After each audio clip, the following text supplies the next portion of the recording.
Hello বন্ধুরা, good afternoon, শুভ দুপুর। সবাই বলো তো এটা কি পাতা? বলো বলো।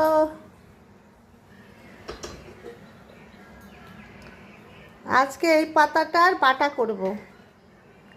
এটা রেসিপি বানাবো আজকে। বাটা, এটার পাতাটার বাটা খেতে খুব টেস্টি লাগে।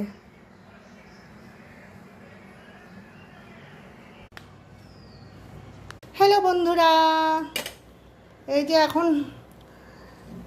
কচু বাটাটাকে একটু ভেজে নেব। তাই এই যে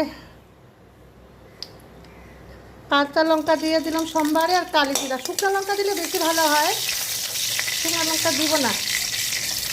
আর এখানে কচুটার সাথে বেটে নিয়েছিলাম রসুন, দুটা রসুন দিয়েছি, কাঁচা লঙ্কা দিয়েছি। এখানে ভেজে নেব যে কচু পাতাটাকে ভালো করে বেটে নিয়েছি। নিয়ে লবণও দিয়ে দিয়েছি অল্প অল্প, সামান্য একটু মিষ্টি দিব, চিনি দিব একটু এটার মধ্যে, কারণ অনেক লঙ্কা দিয়েছি তো। খুব টেস্টি হয় বন্ধুরা খেতে, দারুণ লাগে, দারুণ। এই এক থালা ভাত এই কচু বাটা দিয়ে খাওয়া হয়ে যাবে, এত ভালো লাগে। এটা লোকে দুধ কচু বলে এই পাতাটাকে।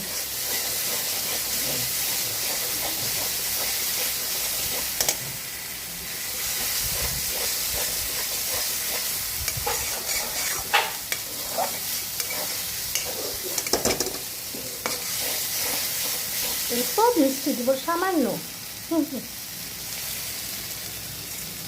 একটু সামান্য চিনি দিয়ে দিলাম। চিনি দিলে তাহলে একটু গলায় ধরবে না, মানে গলায় তো ধরবে না এটা, এই কচুটা তাও দিয়ে দিলাম সামান্য। যদি গলায় ধরে, চিনি দিলে, মিষ্টি দিলে গলায় ধরে না।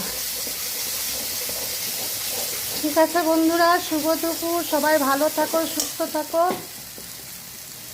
আজকের মতন এই পর্যন্তই। ভিডিওটা ভালো লাগলে সবাই শেয়ার করবে, লাইক করবে, কমেন্ট করবে বেশি বেশি করে। সবার জন্য অনেক অনেক ভালোবাসা রইল, দুপুরের শুভেচ্ছা রইল। সবাই ভালো থাকো, সুস্থ থাকো, বাই।